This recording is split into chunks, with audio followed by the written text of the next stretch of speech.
Poner una sillita aquí detrás y dice, no va a ser cosa de viejo, ¿vale? Bueno, sin sillita.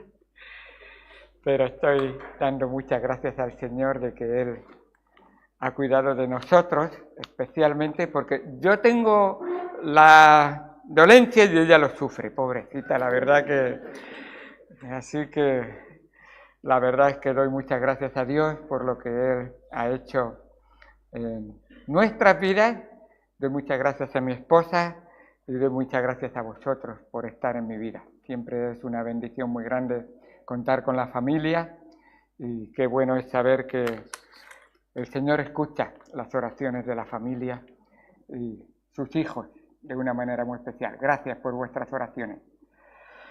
Quisiera, como el tiempo es cortito, en mi pequeña introducción voy a nombrar algo de cómo fue la situación, así que lo trataré en un momento, pero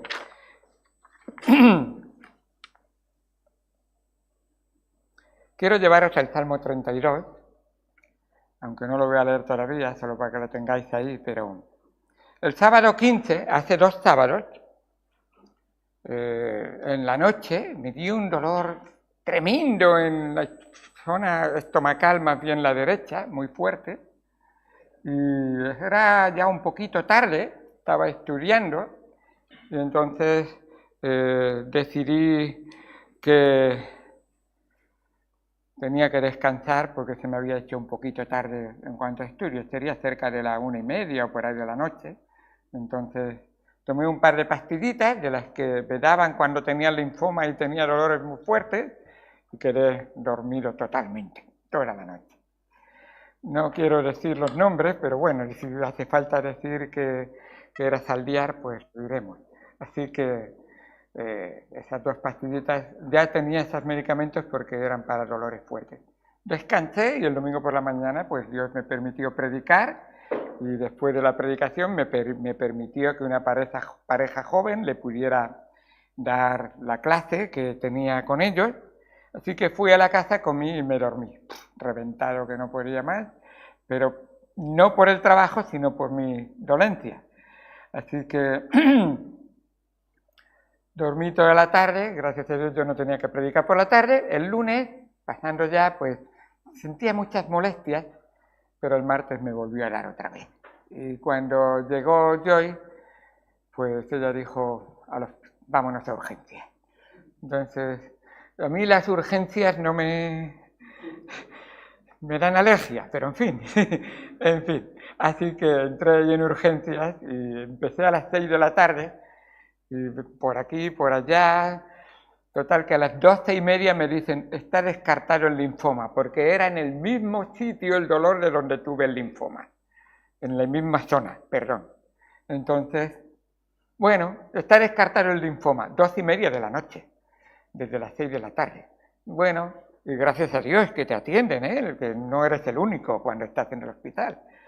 Pero más o menos a las 3:30 o 4, dice, ya te hacemos una ecografía y acto seguido el que me hacía la ecografía dice, espera, te voy a pasar al TAC, te voy a hacer un TAC también. Entonces me pasó al TAC y dice, es la vesícula y tiene trabajo. Él no me lo dijo la cirujana, pero yo sabía que él estaba viendo ahí algo que le llamaba mucho la atención. La cirujana a las 4 dice, te quedas, te ingreso y mañana te visito. A las 10 me dice, me he reunido con mi grupo de cirujanos y tenéis 3 opciones.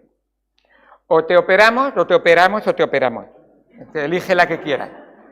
Bueno, dio otras 2 que no tenía solución ninguna. Dice, te damos medicamentos y te sigues con tus dolores y apañándote. O la otra es, pinchamos, sacamos líquido, pero eso no soluciona realmente, ya vas aprendiendo, no soluciona realmente el problema. Y digo, bueno, pues entonces oramos y dijimos operación. Así que esperamos y a las 12 me entraron al quirófano y operaron. Me dijeron que con 3 agujeritos más o menos podrían hacerlo, pero no pudieron. 5 agujeros hicieron.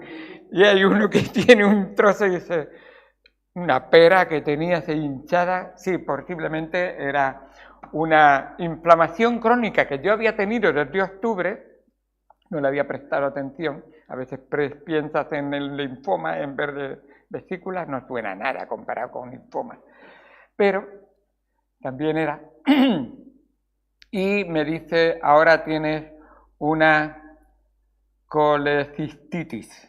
¿Lo he dicho bien? Algo así. Colecistitis. Y eso quiere decir, y colecistitis aguda, quiere decir inflamación sobre la inflamación. Así que de alguna manera, pues ahí me tocó aguantar un poco. Me mandaron unos medicamentos que son para que me evite las infecciones que pueden ocasionarse en ese momento, y me han servido muy bueno. Una de las cosas que me llamó la atención es que los medicamentos tienen todos un papelito dentro, que es muy interesante. Y ¿sabéis cómo se llama este papelito? ¿Instrucciones o algo así? Prospecto. Un prospecto. ¿Cuántos leéis siempre el prospecto antes de tomar el medicamento? Todos los medicamentos que tomáis os leéis el prospecto del principio hasta el fin. Esto antiguamente era un pergamino, ahora es... Sí, sí. Bueno, el prospecto de un medicamento es un documento informativo autorizado por la Agencia Española de Medicamentos y Productos Sanitarios. O sea, este papelito que ves ahí, para sanidad es muy importante y obligatorio que esté dentro de la cajita. Si alguna vez tienes una cajita sin prospecto, dura de la cajita. Totalmente. Así que, bueno, ese prospecto acompaña siempre los medicamentos y está incluido en el envase mismo, eso es de ley. Así que la información que contiene debe ser tenida siempre en cuenta para poder utilizar adecuadamente ese medicamento. Por eso dice ahí, lea las instrucciones de uso y consulte a su farmacéutico, al farmacéutico, si le hace falta. Y consulta al farmacéutico. Así que todos los prospectos, lee siempre el prospecto del medicamento que vayas a utilizar. Y qué importante es hacerlo. Hermanos, la Biblia es un prospecto. Y ese prospecto viene con información vital, cuestión de vida o muerte espiritual, por supuesto. Así que, además, está autorizado por la mayor ente que haya en todo el universo, por la Trinidad. La Trinidad ha dado la autorización a que tengamos este prospecto y obligadamente lo quiere en la humanidad. Ese prospecto vino a través de la obra del Espíritu Santo, inspirando a los santos hombres de Dios. Esos hombres que, entre comillas, eran esos farmacéuticos que iban trayendo y aclarando y explicando y animando a que cada uno leyera el prospecto y entendiera lo que significaban las cosas que estaban. Con la vida misma, el Señor ha pensado mucho en cada uno de nosotros y la vida misma viene con la manifestación de Dios en nosotros mismos. Uno dice, bueno, yo no tengo Biblia dentro de mí, y Dios dice, que la manifestación de Dios ha venido contigo mismo. La primera manifestación de Dios es la creación. La creación dice, Dios existe. Imposible sin la existencia de Dios que exista nada, porque recuerda que no había nada. Y de la nada, Dios lo trajo todo. Y además, Dios nos ha dado una conciencia que nos dice que Él tiene toda la autoridad y derecho a juzgarnos según su prospecto, según sus instrucciones. Así es. Esas instrucciones de uso, que son la Biblia misma, Y qué importante es que lo tengamos en cuenta. Y a propósito, va muy bien con lo que es la importancia del prospecto. Y mi recomendación sería, léala siempre, el Espíritu Santo te guiará, y si necesitas ayuda, puedes consultar a tu pastor, a tu farmacéutico. Hermanos, cuán importante es que el plan de Dios es perfecto y completo. Y cuando te creó a ti, te dio instrucciones de uso y manejo. Qué bueno. En el Salmo 32, de hecho, vamos a coger, el Salmo 32 es un salmo muy especial y es el primero de 12 masquil. Y tú dices, ya está, ¿qué tiene que ver esto? Masquil. Ahí lo dice en el Salmo 32 al principio, ¿verdad? ¿Lo veis? Bueno, la palabra masquil es un salmo instructivo, informativo o prospectivo, precisamente. Quiero informarte de algo importante para tu vida y que lo tengas en cuenta. Y el tema que vamos a tratar hoy es sumamente importante, tan importante que en algunos momentos el que lo cantaba o lo recitaba contenía su respiración. Porque las palabras que hay aquí me deben de hacer parar, reflexionar, pensar y tener en cuenta. La palabra Selah, que aparece por 3 veces en ese mismo, o Selah, que aparece por 3 veces en ese mismo texto, habla de reflexión, meditación, silencio. Silencio y reflexiona. O sea, guarda silencio en ese momento y reflexiona. Para y piensa lo que acabas de leer. Que no seamos, como dicen los papagayos. ¿Y qué ha dicho? No sé. Bueno. Piensa, razona, que lo que está escrito es de Dios. Y Dios no pone ni una jota ni una tilde de sobra. Cielo y tierra pasarán, pero ni una de sus letras pasarán. Así es. Así que hoy quisiera, desde luego, este para y piensa es sumamente importante. Tanto es así que en el capítulo 37, versículo número 7, solamente para leer algo, dice, guarda silencio ante Jehová y espera en él. ¿Sabéis que en el silencio se aprende mucho? Mi esposa me lo ha dicho muchas veces. Tú aprendes más de escuchar que de hablar. Y tiene razón. Y tiene razón. Si yo te quiero conocer a ti y no te escucho, no te voy a conocer. ¿Verdad? ¿Tú quieres conocer a Dios? Guarda silencio y escucha atentamente. Dios quiere hablarnos y enseñarnos. Verdaderamente. Y dice además que no solamente espera en Él, sino te sigue el siguiente versículo y dice, no te alteres. O sea, cuando estés, es que yo quiero... No, tranquilo, no te alteres delante del Señor. Déjale. Recuerda, el cielo gobierna. Recuerda, Dios está tiene todo bajo su control. Nada ocurrirá en tu vida que Él no esté o permitiendo o quiera enseñarte algo a través de ello. Así es, muchas veces. Así que quiero enseñaros lecciones sobre la gracia de Dios. Dentro de esa gracia de Dios quiero enseñaros la felicidad del perdón. La felicidad del perdón. No hay cosa que hace un hombre y una mujer verdaderamente sentirse más bien que cuando está en paz con Dios y con los que le rodean. La paz, la paz. ¿Cuántas personas escucho que buscan la paz? Pero a veces se van a Bolivia y no la encuentran. La paz no está en ningún país. Bueno, vamos a capítulo 32 de Salmos.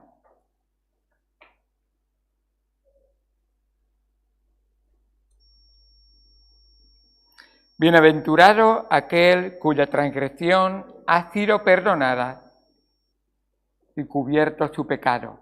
Bienaventurado el hombre a quien Jehová no culpa de iniquidad y en cuyo espíritu no hay engaño. Mientras callé, se envejecieron mis huesos en mi gemir todo el día. Porque de día y de noche se agravó sobre mí tu mano, se volvió mi verdor en sequedales de verano. Mi pecado te declararé y no encubrí mi iniquidad. Dije, confesaré mis transgresiones a Jehová, y tú perdonaste la maldad de mi pecado. Por eso orará a ti todo santo en el tiempo en que puedes ser hallado. Ciertamente en la inundación de muchas aguas no llegarán estas a él. Tú eres mi refugio, me guardarás de la angustia, con cánticos de liberación me rodearás.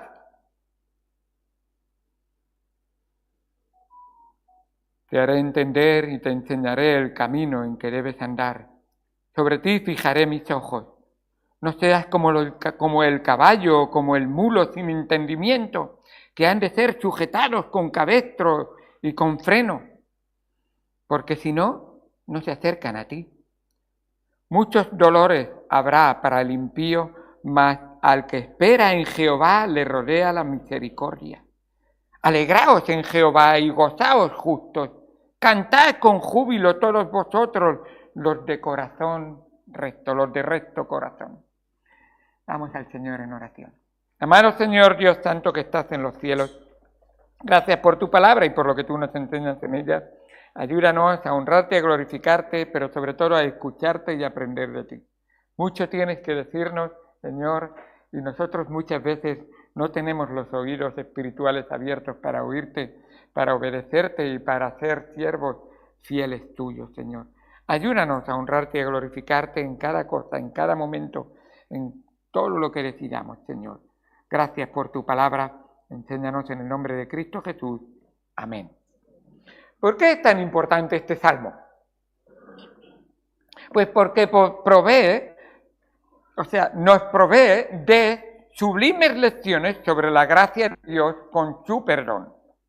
Lecciones que en esta primera parte, del 1 al 5, debemos de recordar. Todo aquel que ha conocido a Cristo ha experimentado estos versículos del 1 al 5 y Dios dice, recuérdalo. Recuérdalo, es como la cena del Señor, dice, quiero que celebréis la cena del Señor para que recordéis, para que no os olvidéis, para que tengáis memoria de mí. Y en cuanto al perdón, y es que viene por la gracia de Dios, el Señor quiere enseñarnos algo que debemos recordar. En primer lugar, los versículos 1 y 2, vemos o podemos recordar el resultado de la bendita felicidad que trae la gracia de Dios con su perdón. ¿Y qué vemos ahí? Bueno, ¿por qué? Porque hay 3 palabras precisamente de lo que Dios nos ha perdonado. 3 palabras que aparecen en el texto que nos recuerdan cuál era nuestra terrible condición. Dice transgresión.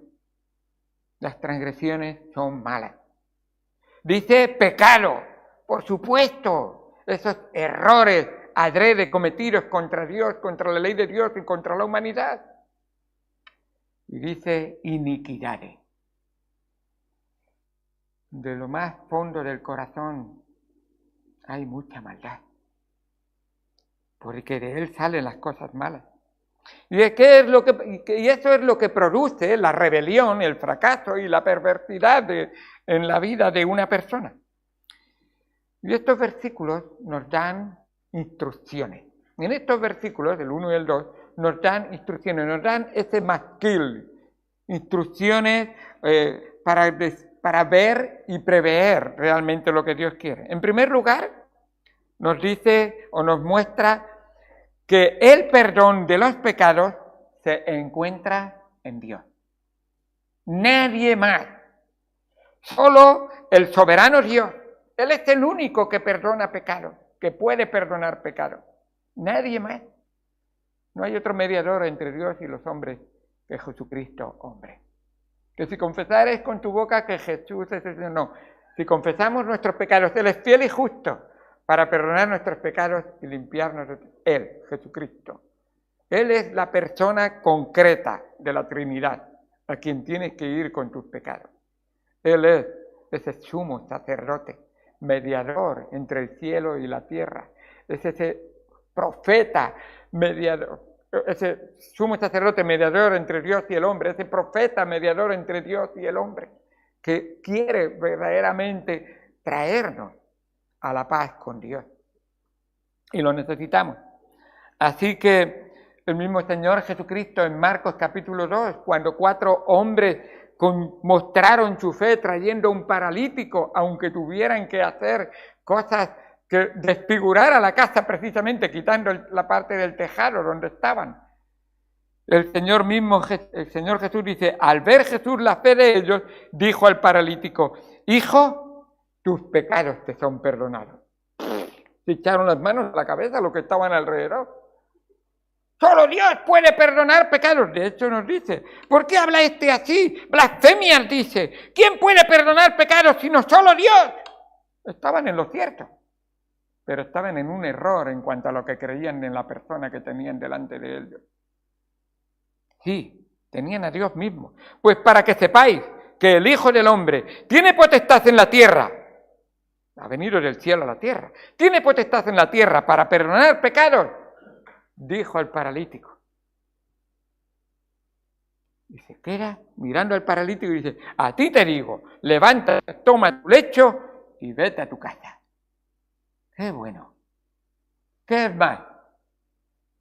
¿Decirle a un paralítico que se levante y tome su lecho o perdonar los pecados? Hermanos, el paralítico sanará y durará, no sé, 70, 80 años. Pero un pecado perdonado es toda la eternidad.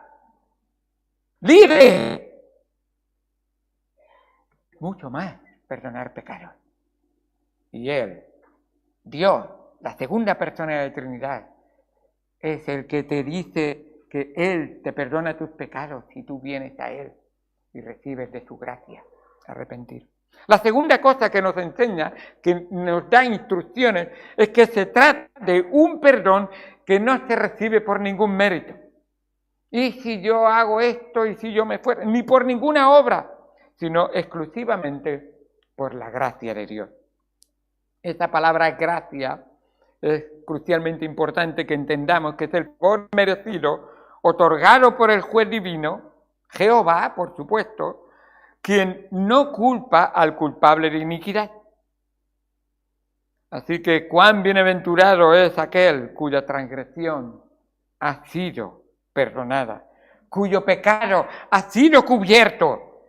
Bienaventurado el hombre a quien Jehová no culpa de iniquidad.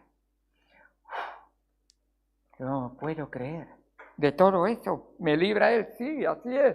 Además, ahora es especialmente significativo, la tercera cosa que nos instruye, es significativo que el perdón de Dios es una cobertura del pecado. ¿Y eso qué tiene que ver?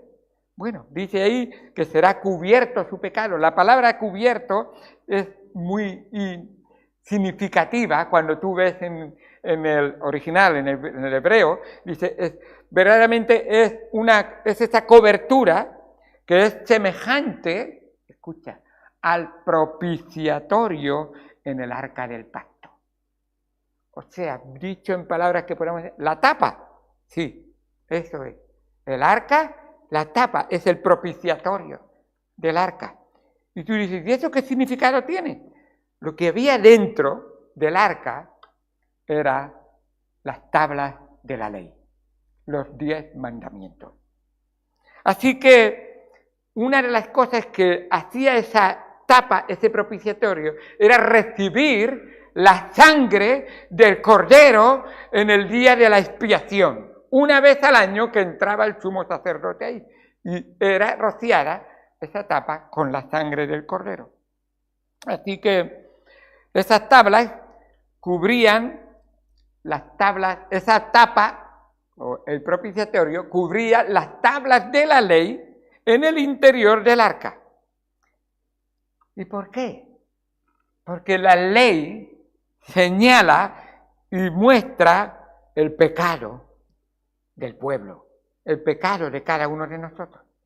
La ley te acusa, la ley te señala, la ley te muestra, la ley finalmente dictamina realmente que eres culpable, pecador. Así que dice el mismo apóstol Pablo en Romanos 3:20, ya que por las obras de la ley ningún ser humano será justificado delante de él, porque por medio de la ley es el conocimiento de pecado. Así que vamos juzgados por la ley, pero si el propiciatorio, ¿os acordáis de aquel hombre publicano que fue a orar al Señor? El fariseo se jactaba, pero el publicano se golpeaba el pecho. Ese propicio a mí es la misma raíz de la misma palabra. Sé tú mi sustituto. Ponte tú encima de mí. Sé tú el que de verdad me da cobertura. ¿Te ha cubierto Cristo con su gracia, con su sangre preciosa? Si es así, entonces eres este bienaventurado, eres ese que puede decir, ¡qué dichoso soy! Bienaventurado el hombre a quien Jehová no culpa de iniquidad. Gloria a Dios. Así que es una gran bendición. Por supuesto que la sangre derramada de los animales no tenía el valor infinito que tiene la sangre de Cristo. Nos dice Hebreos 10:12. Pero Cristo, habiendo ofrecido una vez para siempre un solo sacrificio por los pecados, se ha sentado a la diestra de Dios. Él, la sangre del Cordero de Dios que quita el pecado del mundo, Él, una sola vez, para siempre. Ya no es necesaria más derramamiento de sangre. A propósito, ya no hay que celebrar más misas, sacrificios incruentos. Básicamente es lo que significa. No es más necesario ni simbólicamente sacrificar a Cristo. Ya está hecho para siempre, una vez para siempre. Así que Él mismo dijo, consumado es. Acabada está la obra de la redención, de la salvación, del perdón. Nada más. Hay que añadir ni que quitar, pero ya está hecho todo. Ahí está. Así que recuerda que esta primera parte es lo que debemos de recordar. Primero, los resultados de la gracia.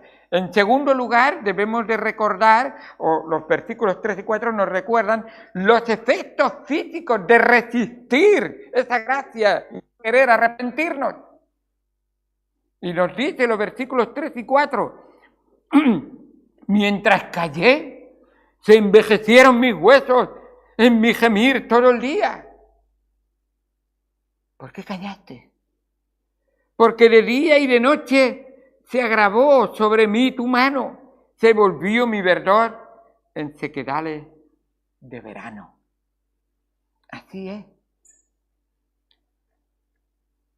David, que es el autor de este salmo, cayó su pecado y su vida se volvió mísera. Y Dios le mostró que la gracia divina tiene el poder de quebrantar al más empedernido pecador. Y tú dices, pero David, sí, empedernido pecador. Pecador como tú y como yo, por supuesto, por supuesto. Un hombre que Dios tenía que enseñarle a arrepentirse o mostrarle que tenía que arrepentirse y poner su fe en Dios Todopoderoso. Y te digo que cuando la gracia de Dios toca un corazón, Él siempre vence. Él siempre vence. Así es. En el versículo 5 hemos visto resultados. Hemos visto también, tenemos de recordar la resistencia, pero también vamos a ver la respuesta a la eficacia de la obra de la gracia de Dios. Dice en el versículo 5, mi pecado te declaré. No encubrí mi iniquidad. Dije, confesaré mis transgresiones a Jehová. ¡Qué bendición tan grande! Cuando llegas a ese momento de que Dios dice, sí, estoy convencido, lo necesito, no puedo vivir sin tu amor, sin tu perdón, sin tu misericordia. El pecado no confesado de David alteró su vigor físico y cayó en una profunda depresión y tristeza. Pero en cuanto confesó su pecado a Dios, su pecado ya enseguida, inmediatamente fue perdonado, sin demora, ni penitencias ninguna. No tenías que rezar 50.000 veces nada, ni hacer ninguna otra cosa. Ya estaba. Oh, sublime gracia del Señor, que a un infeliz salvó. Así cantaba John Newton. Y qué grande es nuestro Dios. Claro que sí. El profeta Miqueas nos recuerda cómo es nuestro Dios. ¿Qué Dios como tú que perdona la maldad y olvida el pecado del remanente de su heredad? No retuvo para siempre su enojo, porque se deleita en misericordia, una palabra clave que veremos en un momento. Él volverá a tener misericordia de nosotros, sepultará nuestras iniquidades y las echará en lo profundo del mar, y echará en lo profundo del mar todos nuestros pecados. Grande es nuestro Dios, maravilloso y solamente y único. ¿Quién puede perdonar como Dios? ¿Quién es capaz de hacer algo de tal manera que se olvida, te limpia y nunca más te lo echará en cara? Yo quiero venir a arrepentiros sinceramente, porque el que no viene, el que viene con amor fingido, el que no viene con un corazón contrito y arrepentido, ese el Señor no lo recibe. Qué importante, y David lo sabía. Y termina diciendo ese versículo 5, y tú perdonaste la maldad de mi pecado.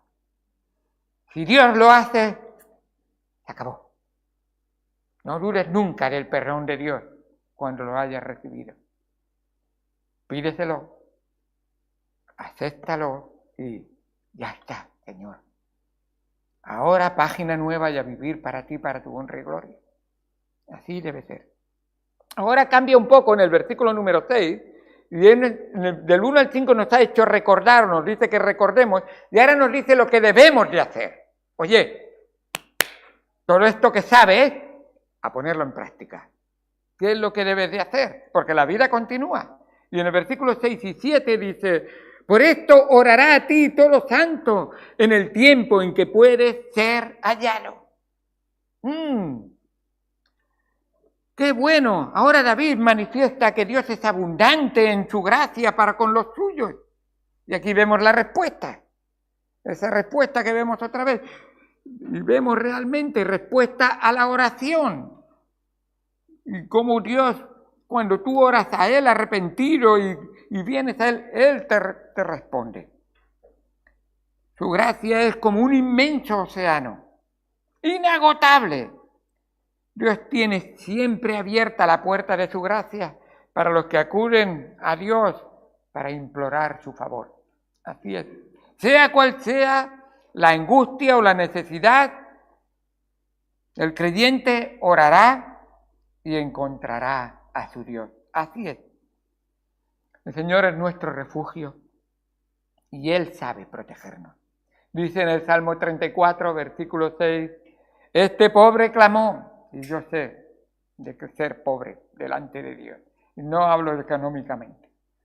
Entiendo que cuando he llegado, Él ha escuchado. Este pobre clamó y le oyó Jehová y lo libró de todas sus angustias.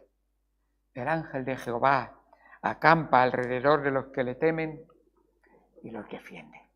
Así es.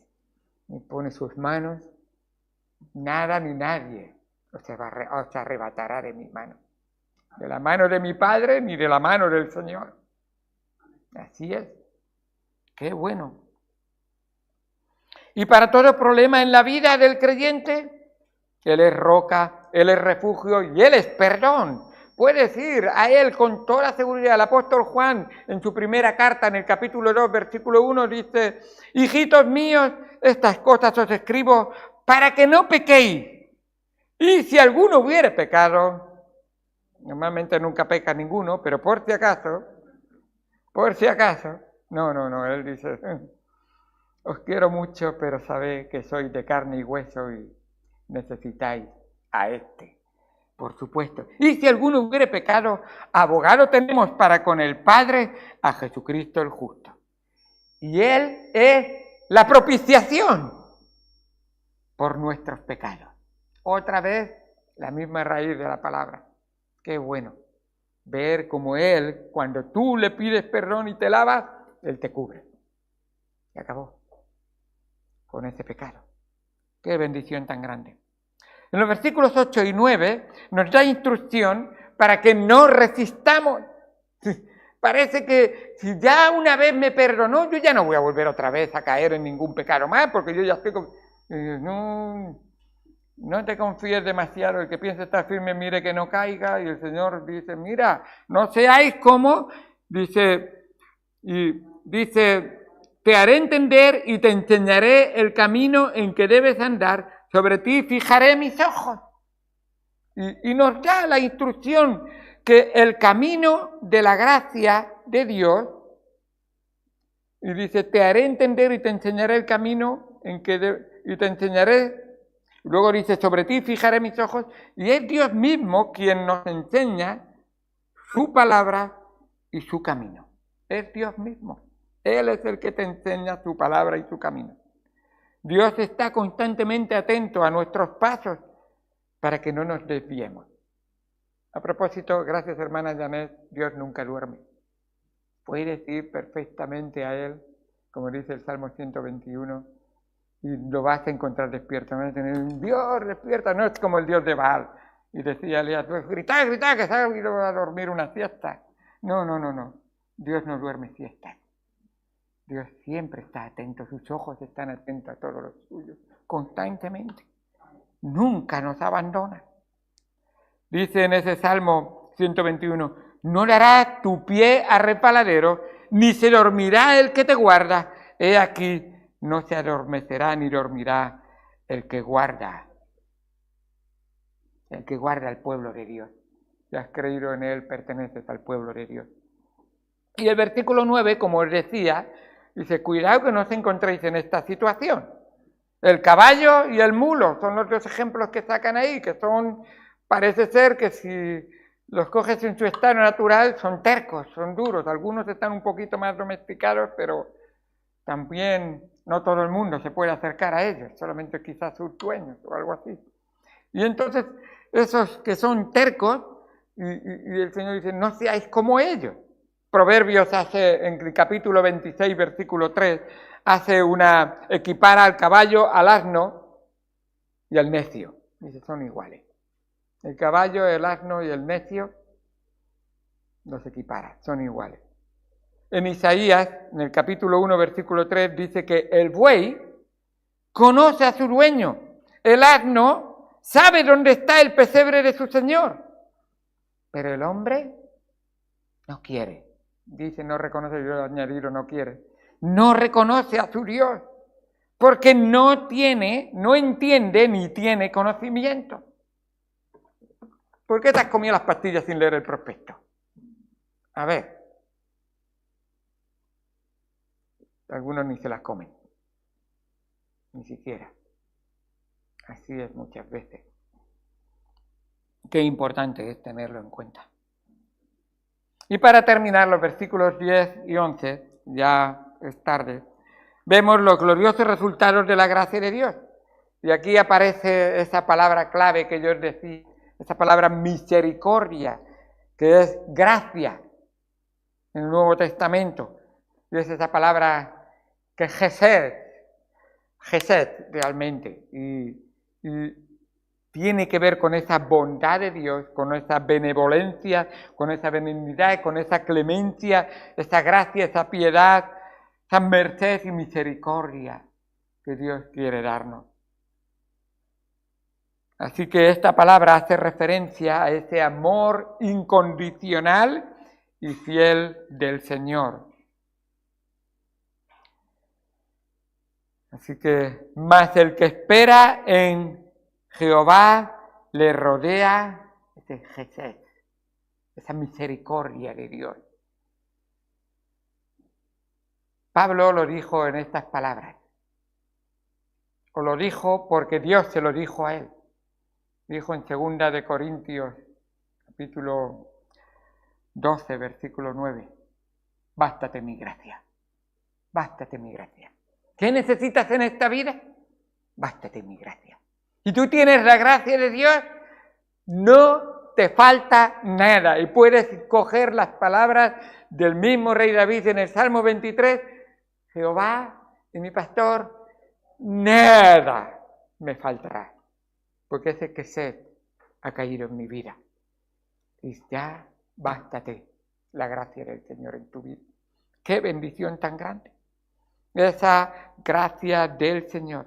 Si bien la gracia es gratuita, testificar de esta gracia por una vida debería de manifestarse en la vida, mostrando el favor y el perdón de Dios en nuestros corazones. Porque por gracia sois salvos por medio de la fe, y esto no de vosotros, es don de Dios, no por obras, para que nadie se gloríe. Porque somos, y ahora aquí están las obras que espera Dios, que sean el resultado de esa gratitud por la gracia de Dios que ha caído en tu vida. Porque somos hechuras suyas, creados en Cristo Jesús para buenas obras, las cuales Dios preparó de antemano para que anduviésemos en ellas. Vamos al Señor en oración. Amado Señor, Dios santo que estás en los cielos, gracias por tu palabra. Gracias por estas instrucciones tan preciosas. La dicha que provoca realmente esa gracia que cae en nuestra vida. La eficacia de tu obra, Señor, en nuestra vida. Señor, esa disposición que presenta este texto. Señor, gracias por la obra que tú has hecho por nosotros. Porque tú nos das las instrucciones. Pero también tenemos demandas para honrarte y glorificarte. Ayúdanos para que te honremos y te glorifiquemos. Ayúdanos, Señor, para que recordemos siempre tu gracia en nuestra vida y seamos agradecidos manifestando y testificando de tu gracia, viviendo vidas santas para tu honra y gloria. En el nombre de Cristo Jesús te damos gracias por todo. Amén. Amén. Muy bien.